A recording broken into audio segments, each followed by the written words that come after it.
This is Daryl from the Drivers Project, and we've got a pretty cool guest here who dropped some pretty amazing news today. Christopher Bell, you announced today that you will be once again racing on dirt in 2025. Could you talk about that announcement and how it came about?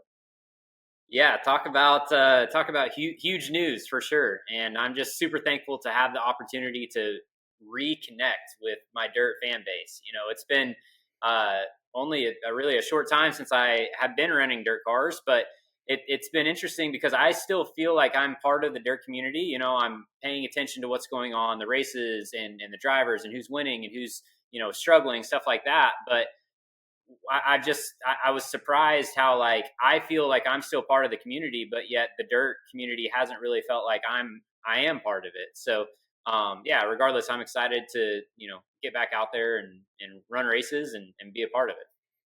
So, how did this all come about? Yeah, so um, it's I don't really know, but I do know that Chase coming in and Ty has expressed interest in dirt car racing. So now our whole team is basically, three out of the four drivers are interested in running dirt cars, running midgets, running sprint cars. And Joe, had a change of mind, and now he's basically putting the decision or the approval process into the hands of the competition staff, and everybody in our competition staff loves dirt track racing, loves sprint cars, and yeah, so we'll be super smart about what the three of us go and run. Our schedule is not going to be like Kyle's. We've already been super straightforward that we're not going to take away from what our day job is in performing on Sundays. And if anything, I mean, I'm a firm believer that running open wheel cars, specifically sprint cars, improves me on Sunday because sprint cars are the hardest cars in the world to drive. So probably no Friday or Saturday races, but the midweek stuff, especially throughout the regular season, I think that's what we'll be circling. So, I remember before you left for NASCAR, you were a kid that would hop in anything, anytime, anywhere, and you just love to race. Do you still feel that way? Will you be maximizing every opportunity you do get to race? I mean, yeah, I obviously my life has changed a lot since I was young, and specifically not racing every time or every chance that I get. Like I have found other things in life that have occupied my time and made me a lot happier, and I'm in a lot different spot in my life now than I was 10 years ago, even 5 years ago. So I don't see myself doing a 30 to 40 race schedule, but certainly running the racetracks that I love to run. I grew up, running sprint cars throughout Ohio and Pennsylvania. And so going to places maybe like Grandview or Attica, Fremont. I love Waynesfield, love Lima. So even Sharon, I'm pretty sure I'm undefeated at Sharon. So maybe you'll see me there. But yeah, just going to the racetracks that I really enjoy racing at, that I grew up racing at, and yeah, those will be the places that I like to go to. So you've kind of implied that there's some racetracks you'd like to get to. Are there any must race races in your opinion? And in the past, your father-in-law had been operating a team of the last, I'd say, 2 years that race part time. Do you think you'll be doing anything with him, or do you think you'll just be doing one-offs with teams, or how do you see that going? Yeah, so Daryl, that's one of the hardest things that I found whenever I left, full time sprint car racing, and even I say full time sprint car racing, but I never really was a full time sprint car guy. I went from full time midget racing and trying to pick and choose sprint car rides, and then the closest thing that I had to a full time ride was the Swindell car. So trying to find a car that is capable of putting me in for these select races is very, very difficult. And then you obviously want to be with a competitive team that has knowledge of the racetracks that you're going to. So it's tough. The timing. The plan was originally was for me to race with Brian a couple years ago, and then the timing just didn't work out, and now he doesn't have that sprint car operation anymore. So I won't be racing that car. But yeah, I don't know what car I'll be in or what races I'm going to run yet, but I can promise you I'll be out there somewhere at some point driving something. So one thing we talk a lot about on our podcast is the importance of getting with the right people. Well, even for an elite driver such as yourself, how much will you prioritize being with good teams versus races and tracks that you'd like to run? Yeah, I mean that has been something that's just hit home really since day one of me, being a professional race car driver. And I've been in very good situations at Keith Kunz Motorsports driving his midgets, and I've been in very bad situations where you just can't do anything right and you're beating your head against the wall. So I learned a very long time ago that you are only as good as the race car you drive. So and that's what makes my position so hard, is that you just don't have uh, the best teams are typically the full-time teams that are out there racing all the time. So it makes it very hard to get in for a one-off deal and be competitive and be with the right people. So I've been really fortunate to have a lot of those teams throughout the years. The Lenders come to mind. So I'm sure I'll be talking to Michael and Steven Linder and maybe running a couple races for them, or geez, I don't know. I mean, the list You is you short, but looked there are a couple people out there. you looked pretty good in that Hills car at Eldora, I must say. Exactly. Whenever you have the right crew chief, isn't that right, Daryl?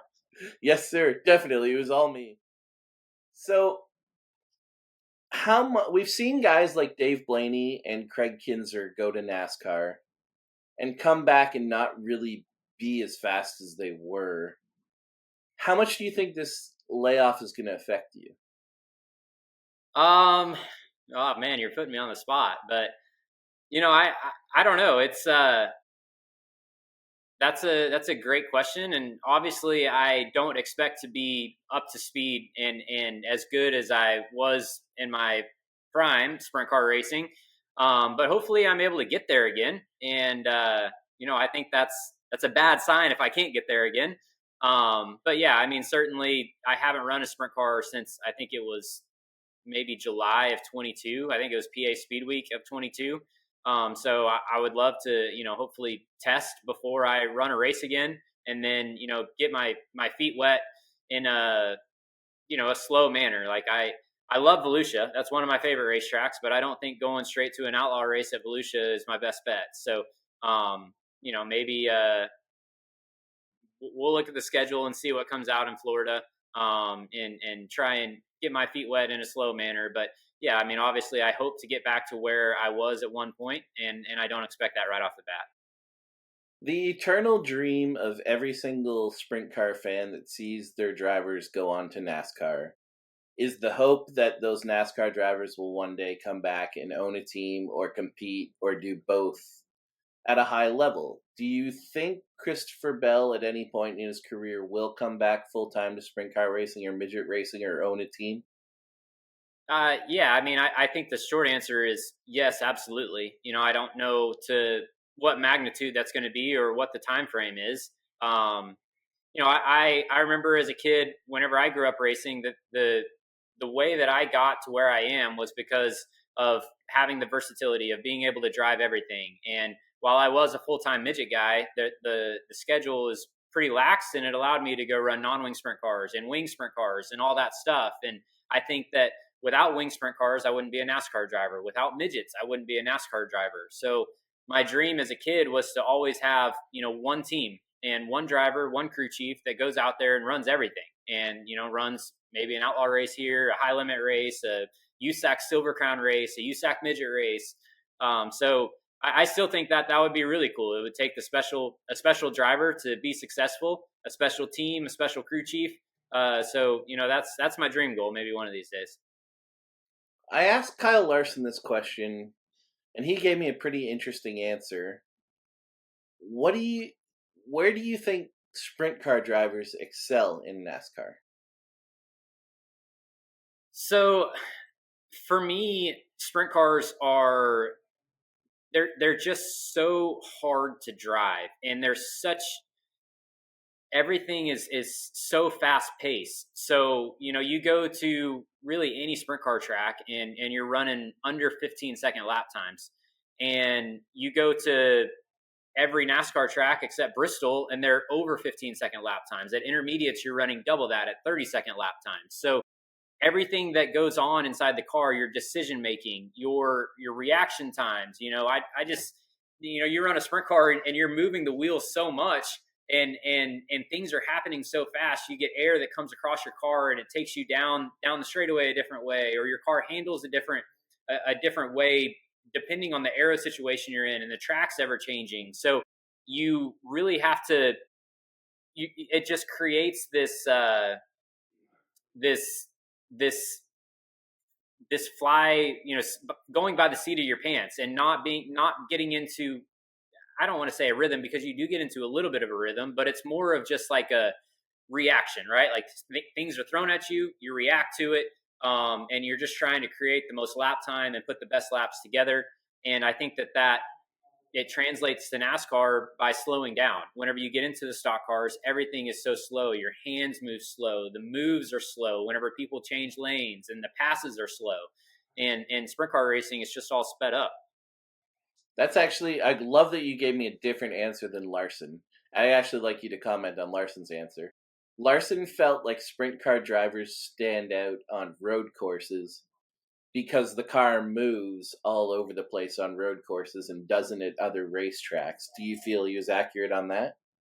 Uh, yeah. I mean, I would never use that terminology. Like, I never would have thought that the car moving around, would relate. But one thing that I did find, interesting going road course racing was the first time that I did it. I felt like it related a lot more to dirt track racing than oval asphalt racing, because it's all improvising and you're never going to be perfect. The car's driving different in all of the corners. Every corner is a little bit different. So it's all off of improvising. And so, there is a technique to road course racing, which is unique to that and not sprint car racing, specifically learning how to maximize the brake zones and your braking techniques, and using the engine to decel for the corner and stuff like that. But as far as driving the corner and sliding the car through the corner, and using the runoffs or the curbs and stuff like that, there's a lot of improvising that you do in sprint car racing. You learn to do in sprint car racing, and then that relates to the road courses. Well, we're not going to take up all your time. I think all of Sprint Car Racing would like to thank Joe Gibbs, and we look forward to seeing you back at a racetrack pretty soon. Absolutely, I can't wait.